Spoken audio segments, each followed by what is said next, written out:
గౌరవనీయులు మిత్రులు జనసేన అధినేత పవర్ స్టార్ పవన్ కళ్యాణ్ గారు, గౌరవనీయురాలు ఆంధ్రప్రదేశ్ రాష్ట్ర బీజేపీ అధ్యక్షురాలు పురంధేశ్వరి గారు, వందే మాతరం, వందే మాతరం, వందే మాతరం. అందరికీ నమస్కారాలు. ఈరోజు మనం భారత దళాల పరాక్రమాన్ని కీర్తిస్తూ 175 నియోజకవర్గాల్లో 16, 17, 18 తేదీల్లో తిరంగా యాత్ర పేరుతో ఒక పెద్ద కార్యక్రమానికి ప్రజలే శ్రీకారం చుట్టారు. ఈరోజు ఇక్కడ ఎన్డీఏ నాయకులుగానే మేమందరం నిమిత్త మాత్రం ఇది ప్రజా ఉద్యమం అని చెప్పి కూడా నేను మీకు తెలియజేస్తున్నాను. అందులో భాగంగా విజయవాడలో తిరంగా ర్యాలీ మనం అందరం నిర్వహించుకున్నాం. ఉగ్రవాదంపై పోరులో మన రక్షణ దళాల పోరాటానికి సెల్యూట్ చేస్తున్నాను. అందరూ కూడా గర్వించదగ్గ సైనిక దళాలు మనకుండడం మన దేశానికి ఒక గర్వ కారణం. దీన్ని మనందరం అభినందించాల్సిన అవసరం ఉంది.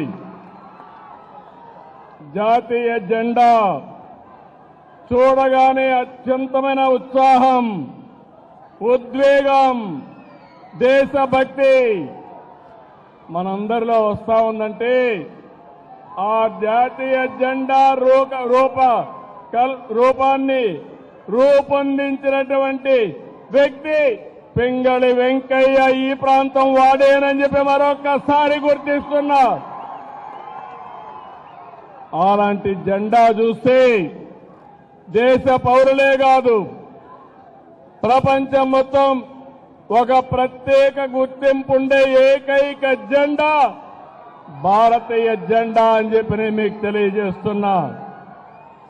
అందుకని మనందరం ఇక్కడ సమావేశమైంది. పహల్గాం అనంగానే మనలో రోషం వస్తుంది, కోపం వస్తుంది, ఉద్వేగం వస్తుంది. ఖబర్దార్, జాగ్రత్తగా ఉండమని హెచ్చరించే పరిస్థితి వస్తుంది. జరిగిన సంఘటన చూస్తే భార్య ముందరనే భర్తని, కొడుకు ముందరనే తండ్రిని మతం పేరడికి చంపేశారు. ఇదెక్కడ న్యాయం అని నేను అడుగుతున్నా. అలాంటి సంఘటన దేశం మొత్తం ప్రతి ఒక్కరిలో కూడా ఒక ఆవేశం వచ్చింది. అంతేకాదు ఒక బాధ, ఒక పక్కన ఆవేదన కూడా వచ్చే పరిస్థితి వచ్చింది.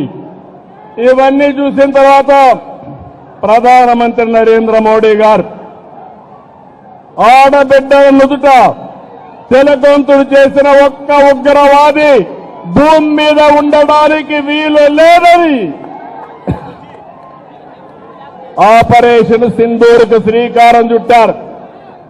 మీరు గుర్తుపెట్టుకోండి, మనం ఎప్పుడు కూడా వేరే దేశాలపైన యుద్ధానికి పోవడం లేదు. కానీ ప్రపంచాన్ని పట్టి పీడిస్తున్న సమస్య ఉగ్రవాదం. ఉగ్రవాదం పైన పోరాడే ఏకైక దేశం భారతదేశం, ఏకైక నాయకుడు నరేంద్ర మోడీ. అందుకని రక్షణ దళాలు ఉగ్రవాదుల్ని ఈ దేశానికి తిరిగి కన్నెత్తి చూడకుండా చేయాలని ఎక్కడున్నా వాళ్ళ మీద మన త్రివిధ దళాలు ధైర్య సాహసంతో ముందుకు పోయినాయి. ప్రపంచ చరిత్రలో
కుర్ర వ్యక్తిని మనం గుర్తుపెట్టుకుందాం, స్ఫూర్తిని తెచ్చుకుందాం.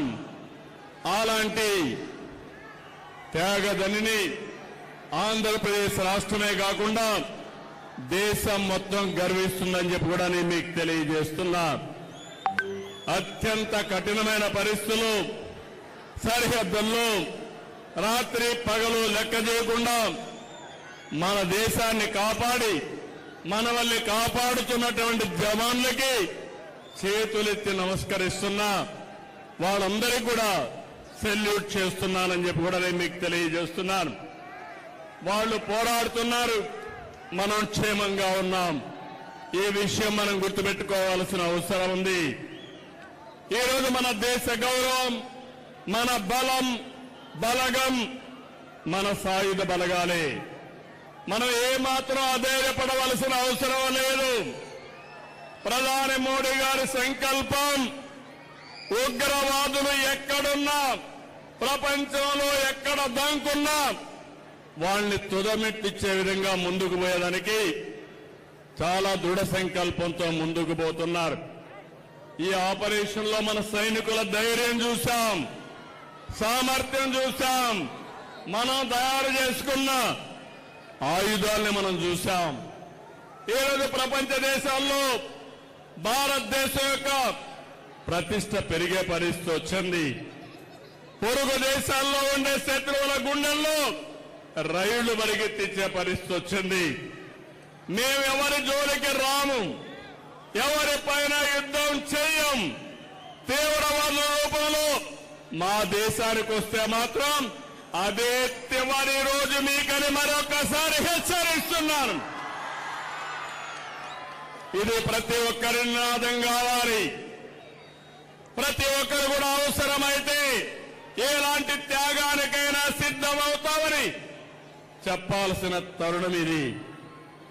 అందుకే ఈ రోజు మనందరం కూడా చూస్తే దేశానికి సరైన సమయంలో సరైన నాయకుడు, బలమైన నాయకుడు నరేంద్ర మోడీ గారని చెప్పి మీ అందరికీ విజ్ఞప్తి చేస్తున్నా. ఇంకొక పక్కన సరైన నిర్ణయం సరైన సమయంలో తీసుకునే సమర్థవంతమైన నాయకుడు కూడా నరేంద్ర మోడీ గారు. అదే మనం నిరూపించాడు. ఆపరేషన్ సింధూర్ అని చెప్పి కూడా నేను మీకు తెలియజేస్తున్నాను. ఎవరికైనా సంకల్పం ఉంటుంది, ఆ సంకల్పాన్ని ఆచరణ చేసి విజయవంతంగా ముందుకు పోవడం ఒక్క నరేంద్ర మోడీ గారికి సాధ్యమని మరొకసారి మీకు తెలియజేస్తున్నా.